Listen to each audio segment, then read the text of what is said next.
அவர் கேட்கும் போதே விரிவாத்தான் சொல்றாரு. சரியா? இத சில விளக்கங்கள் சுருக்கமா சொல்ல இயலாது, விரைவா சொல்லணும். சரிதானே? சரி. அப்ப அவர் என்ன கேட்கிறாருன்னா, இந்த திருமணம் இருக்குல்ல, இலங்கையில ஒண்ணு நீங்க விளைவிக்கிறேன்னு, இலங்கைக்கும் தமிழகத்திற்கும் தௌஹீதுல பெரிய வேறுபாடு இருக்குது. நாங்க 4-5 வருஷம் இருந்ததுனால சொல்றேன். என்னன்னு கேட்டா, இலங்கையில ஏகத்துவம் பேசுறவங்க இருக்காங்கல்ல, அவங்கள்ட்ட மௌனமாட்ட நீங்க கேட்டு பாருங்க. தென் வீட்டு வலிமான்னு சொல்லுவாங்க, வலிமான்னு சொல்லக்கூடாது. முதல்ல தென் வீட்டுல சாப்பாடு போடுவாங்க கல்யாணத்துல, அது கூடுமான்னு கேட்டா பெரும்பாலான உலமாக்கள் என்ன சொல்றாங்கன்னா, அதுல தப்பு இல்ல, கூடும்னு சொல்ல மாட்டாங்க. என்ன பண்ணுவாங்க, அதுல தப்பு இல்ல, மறைமுகமா கூடும் அப்படின்றாங்க. ஆனா இஸ்லாத்தினுடைய உண்மை நிலைப்பாட்டை, அதாவது தௌஹீத உயிர் மூச்சாக நினைக்கக்கூடிய எந்த ஒரு ஆளுமும் இந்த பத்வாவை கொடுக்க மாட்டான்.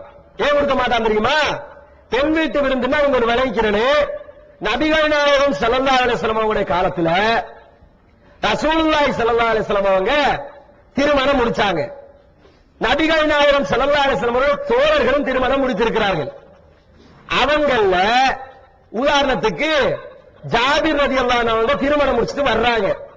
அப்துர் ரஹ்மான் இப்னு அவுஃப் எல்லாம் வர்றாங்க. ரசூலுல்லாஹ்வுக்கே தெரியாம திருமணம் முடிச்ச நபி தோழர்கள். ரசூலுல்லாஹ் பார்த்துட்டு கேட்கிறாங்க, என்னப்பா ஆள் கொஞ்சம் வித்தியாசமா இருக்கிறீங்களே, மாப்பிள்ளை அப்படித்தானே இருப்பாரு, புது மாப்பிள்ளை எப்படி இருப்பாரு, நேத்து பார்த்ததுக்கு இன்னைக்கு பார்த்ததுக்கு டிஃபரெண்ட் தெரியும். பார்த்துட்டு கேட்கிறாங்க, கொஞ்சம் வித்தியாசமா இருக்கிறீங்க, என்ன விஷயம் அப்படி கேட்கும்போது, நான் நேத்து கல்யாணம் கட்டிட்டேன், திருமணம் முடிச்சிட்டேன் அப்படிங்கிறாங்க. அப்ப ரசூலுல்லாஹ் கேட்கிறாங்க, அப்படியா, அவனையும் பிசாத்தின், ஒரு ஆட்டாருக்கு சாப்பாட்டை போட்ட வேண்டியதான, நாங்களாம் திண்டு போயிருவோம்ல அப்படிங்கிறாங்க. இப்ப வலிமா பெண் வீட்டுல சாப்பாடு சாப்பிடலாம் சொல்றவங்க இருக்காங்கல்ல, அவங்கள்ட்ட நீங்க கேட்டீங்கன்னா, எங்கேயாவது ரசூலுல்லாஹ் பெண் வீட்டில சாப்பாடு கொடுக்க சொன்னாங்களா? இல்ல. பெண் வீட்டுல சாப்பாடு எடுக்கிறது இருக்கு இல்லையா, அந்த சாப்பாடு கொடுக்கிறதுக்கு சில காரணங்களை சொல்லுவாங்க. என்ன காரணம்? அவங்களோட பிள்ளைக்கு தானே கொடுக்குறாங்க, வர்றாங்களுக்கு சாப்பாடு தானே போடுறாங்க. அதான் சொல்லி காட்டினாரு, வர்றவங்களுக்கு தூரத்துல இருந்து வருவாங்க, சாப்பாடு தானே போடுறாங்க, சாப்பாடு போட்டா தப்பா? இது மாதிரி சில கேள்விகளை கேட்பாங்க. இதுக்கு நீங்க விளங்குறதுக்காக ஒரு ஜகாத்து சம்பந்தப்பட்ட ஒரு தகவல்.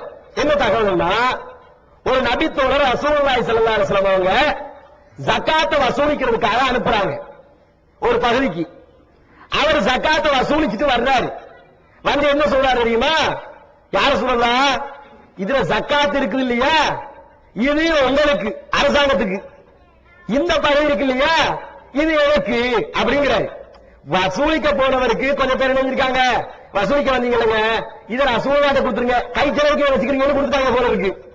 அவர் வந்து உண்மையை சொல்லி காட்டுறாரு, இது எனக்கு தந்தாங்க, இதை உங்களுக்கு தந்தாங்க அப்படின்றதோட ரசூலுல்லாஹி ஸல்லல்லாஹு அலைஹி வஸல்லம் அவங்களுக்கு கண்ணெல்லாம் செவத்து போய் உடனே மிம்பர்ல இருக்காங்க.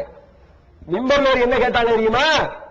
இவருடைய தாயுடைய அல்லது தந்தையுடைய வீட்டுல உட்கார்ந்து இருந்தா இது கிடைச்சிருக்குமா?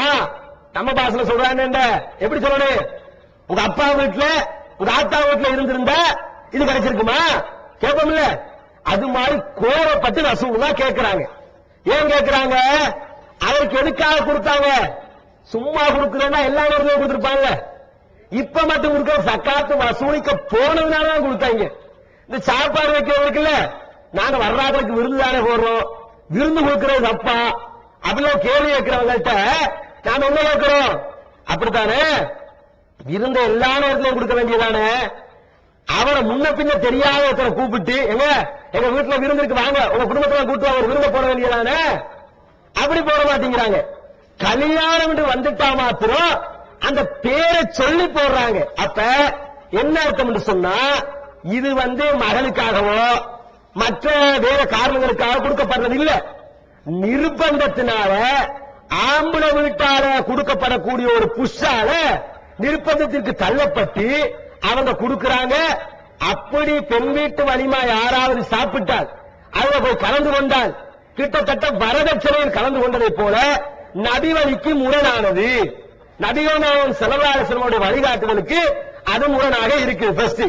இரண்டாவது விஷயம், அவர் என்ன கேட்கிறாருன்னா, தூர இடத்துல இருந்து வருவாங்க, பொண்ணை கூட்டிட்டு வருவாங்க, கூட்டிட்டு வந்து விட்டுட்டு போறதுக்கு வருவாங்கல்ல, அவங்களுக்கு சாப்பாடு கொடுக்கிறது தப்பா?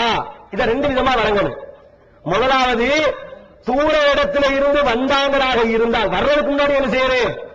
பொம்பளை போய் ஆம்பளை போய் வீட்டுல கொண்டு வந்து விட்டுறத விட நாம எதை செய்யணும்? ஆம்பளை போய் பொம்பளை பிள்ளை கூட்டிட்டு வா, அல்லது நீ போய் எடுத்துட்டு வா. அவளை கொண்டு வந்து விட்டுறதுக்கு வர்றது அது ஆம்பளை பெரும்பாலும் வருவான். அவரு எப்படி? ஆம்பளை தான் அங்க இருந்து கிளம்பி வருவார், வந்து மாமியார் வீட்டுல சாப்பிடுவாரு.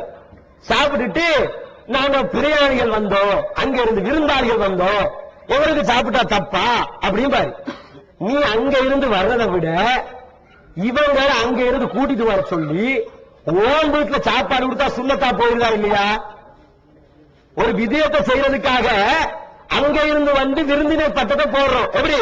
கண்டில மாப்பிள்ள இருக்காருங்க, கொழும்புல பொண்ணு இருக்குது, கண்டில இருந்து மாப்பிள்ள கொழும்புக்கு கிளம்பி வர்றாரு, வந்து சாப்பிட்டு போட்டு பொண்ணு வீட்டுல சாப்பிட்டு போட்டு நாங்க விருந்தாளிகள் விருந்து சாப்பிட்டோம் அப்படிங்கிறது. இது விருந்து கிடையாது. நீ விருந்தாளியாக ஆகணுமா இருந்தா நீ கொழும்புல கண்டில இருந்து கொழும்புக்கு வரத்தேவல, பொண்ணு வீட்டு ஆக்கிற போட்ட குடிச்சு வர சொல்லி நீ தானே சாப்பாடு போடணும். அங்க வச்சு சாப்பாடு போடு, பொண்ணு வீட்டுக்கு வந்தாச்சு, சாப்பாடு வலிமாவும் போட்டாச்சு. இஸ்லாமிய நடைமுறையை நடைமுறைப்படுத்தி காட்டிடலாம். அப்ப இப்படித்தான் செய்யணுமே தவிர விருந்தாளின்ற பேர்ல, விருந்தாளின்னா டெய்லி போடுவீங்களா? விருந்தாளின்னு சொல்லணும்ல, எல்லாரையும் கூப்பிட்டு இன்னைக்கு நீங்க 10 பேர் வாங்க, நீங்க 10 பேர் வாங்க, நாளைக்கு நீங்க 30 பேர் வாங்க, இப்படி போடுறாங்க பாக்குறீங்களா? கல்யாணம் பேரை எடுத்தா மட்டும்தான் விருந்தாளின்ற பேர் வருது. அப்ப என்ன அர்த்தம்? அது அவர்கள் ஏதோ ஒரு காரணத்தினால் பெண் வீட்டு தரப்பார் நிர்பந்தத்திற்கு உள்ளாக்கப்பட்டு அந்த பெண் வீட்டு விருந்தை கொடுக்க வைக்கப்படுகிறார்கள். சில ஏரியாக்கள் பேசியும் தீர்த்துக்கிறாங்க, கொடுத்துறேன் அப்படின்னு பேசிக்கிறாங்க. அதனால பெண் வீட்டு வலிமாவுக்கு கலந்து கொள்ள கூடாது. ஒரு உண்மையான ஏகத்துவவாதி என்ன செய்ய மாட்டான்? பெண் வீட்டுல சாப்பாடு எடுக்கவும் மாட்டான், அப்படிப்பட்ட சாப்பாட்டுல கலந்து கொள்ளவும் மாட்டான். இதுவரைக்கும் தமிழகத்துல யாராவது, உதாரணத்துக்கு நான் சொல்றேன், அண்மையில ஒரு ஜஸ்ட் ஒரு 6 மாசம் இருக்கும்,